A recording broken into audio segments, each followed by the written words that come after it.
Il y a des personnes dont la vie entière semble fonctionner. Pas parce qu'ils ont eu plus de chance, mais parce que leurs territoires sont alignés. Beaucoup de gens connaissent ou ont des théories sur les territoires, mais peu l'ont déjà expérimenté et ne sont même pas capables d'imaginer à quoi ça pourrait ressembler. Mais aujourd'hui, nous allons aller un peu plus loin en ce qui concerne les territoires. Et pour cela, ta vision est importante. Parce qu'on ne construit pas sur quelque chose ou alors vers quelque chose qu'on n'a jamais imaginé. Et aujourd'hui, je t'amène vers un personnage central de la Bible. Il s'appelle Joseph. Au début de l'histoire de Joseph, tous ses territoires sont attaqués. Son territoire familial, ses frères le vendent comme esclave.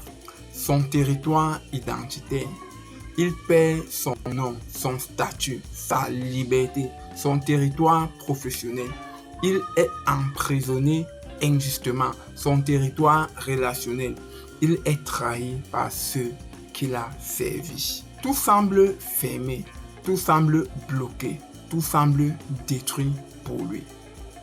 Et pourtant, à la fin de son histoire, tous ces territoires s'ouvrent simultanément. Le verset phare de son histoire se trouve dans Genèse 41, versets 40 à 41. Et là, ce qui m'intéresse, c'est cette parole de Pharaon. Tu gouverneras ma maison. Je t'établis sur tout le pays. Et qu'est-ce qui se passe?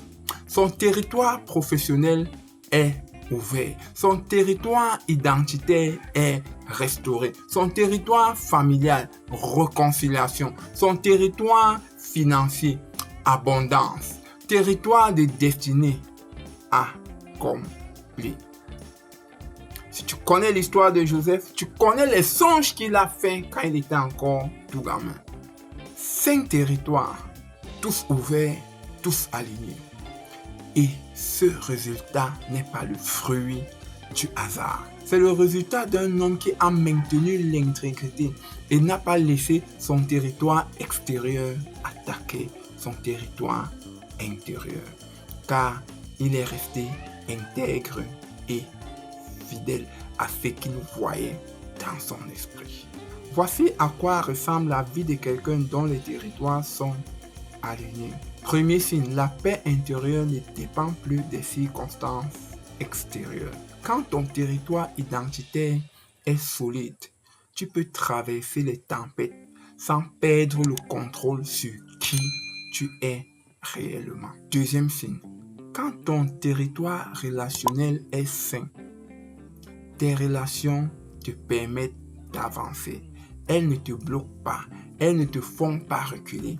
Mais tu constates que toutes tes relations, toutes tes connexions travaillent pour toi. C'est comme si elles te poussaient tout vers l'avant.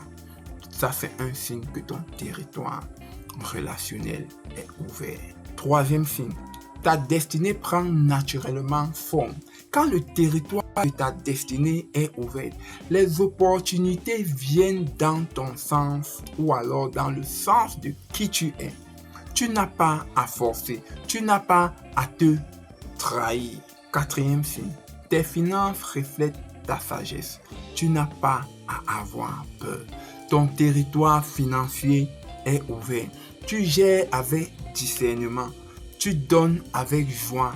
Tu construis ta vision. Cinquième signe, la famille reçoit un héritage différent. Ton territoire familial est restauré. Tu transmets autre chose que ce que tu as reçu. Tu rompes avec les cycles. Tu poses de nouvelles fondations. Voici ce que je t'invite à faire tout de suite. Abonne-toi.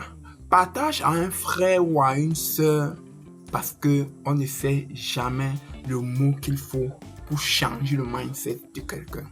Rejoins-nous dans le parcours, même individuellement.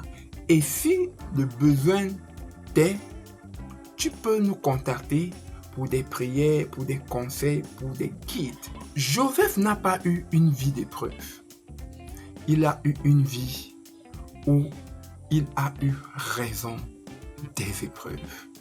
Les territoires peuvent s'aligner. Tout dépend de ton intégrité. Tout dépend du travail spirituel que tu vas faire. Alors mon frère, alors ma soeur, n'oublie jamais ceci. Ta réalité n'est pas ta vérité. À très vite.